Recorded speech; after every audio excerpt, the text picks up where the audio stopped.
Hi, my name is Crystal Duwali, and I'll be talking about women's oppression. So, here's just a basic definition of oppression: it is the prolonged, cruel, or unjust treatment or control over a subject.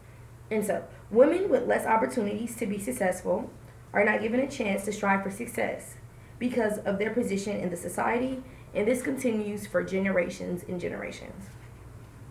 So, the continued oppression continues, and it causes women traumatic issues. It causes them stress because they just want to be better and they're not given the opportunity to do so. So, two words that I come up with when I think about women's oppression is classism and sexism. The basic definition for classism is prejudice against in a favor of people belonging to a particular social class. And sexism is prejudice, stereotyping, discrimination, typically against women on basis of their sex, being women. Okay, so my first source that I'm going to talk about is the beauty myth, which this source comes from my course reading, my women, genders, and sexuality class. With the beauty myth, women are judged based on how they look, not what's in their brain. And they are oftentimes provided with opportunities based on their look. So for the women who really want to be successful and really want to do this and put in the work to understand the material or the job, people don't care about that. They only care about what looks good. And then from then on, they'll just help them to learn instead of the women other way around. Okay, and another source is called Violence, Sexuality, and Women Lives. And it's another one of my course readings for my Women, Genders, and Sexuality class. And this source basically says that, women that have low socioeconomic status or that are lower class, if they're, abused, that nobody cares about them being abused. The police doesn't care about them being abused because, they're lower class. So who really cares? They're looked at as liars. And that if they do come forward about it, they're just trying to get higher in the society, trying to grow. When actually they're probably just really being, abused and really want a change or want help, but nobody cares about helping them because, again, they're a lower socioeconomic class. Okay, and another one of my course readings were heteropatriarchy, and the three pillars. And it's another one of my women, genders, and sexuality course readings.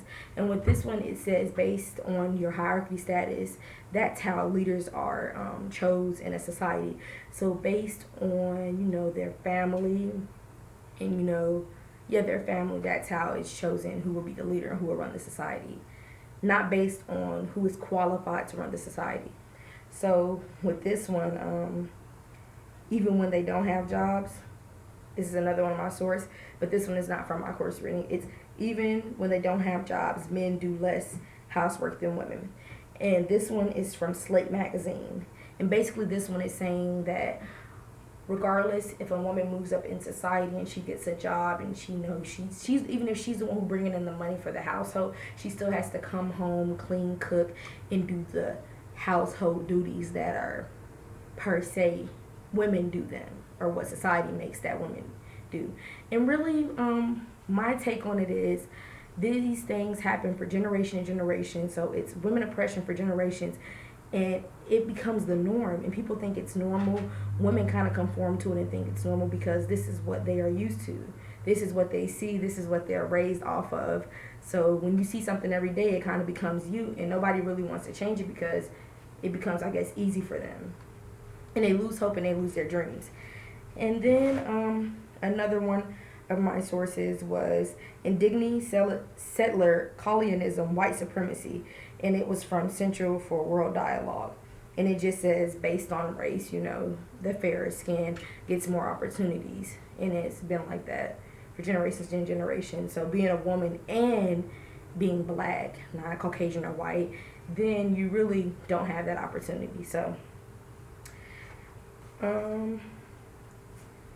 my main reading came from The Girl Who Said No to Marriage, and this story was from BBC News, and it was basically about a girl who said no to marriage. Her family, it was traditional for her to marry off to a man, and the reasons they did it for was if to gain money, or if they really just can support their child, they'll marry them off. So this young girl, she was going to be married off to her cousin in Nigeria, and she lived in a small poor community, which this mostly happens in small communities, FYI.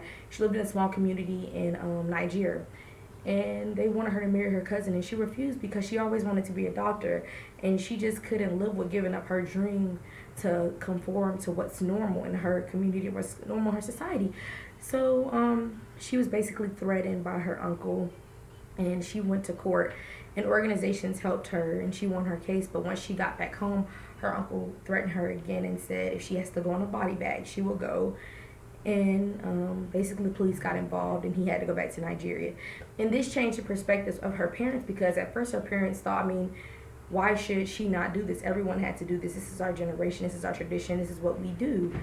And they kind of changed their whole perspective. So they tried to help their entire community get girls involved in activities, or to be able to strive for success and do what they want to do in life, other than just being a housewife or being married off, having children, and So she really made a change in her community. She changed how her parents looked at it, and that's the only thing that can really be done. So my solution is that if women work together, they take a stand against oppression, that they can really make a change, because it starts with them. You have to start from somewhere, and then more people see light, and then they express it to other people, and it's seeing light on it. So, and I feel that all violence should be addressed, whether, what socioeconomic status that a person is in, and who could run the society should be a factor in deciding who runs it, not the race or gender, who is the best fit and who will do best for the society. So thank you for your time, and have a great day.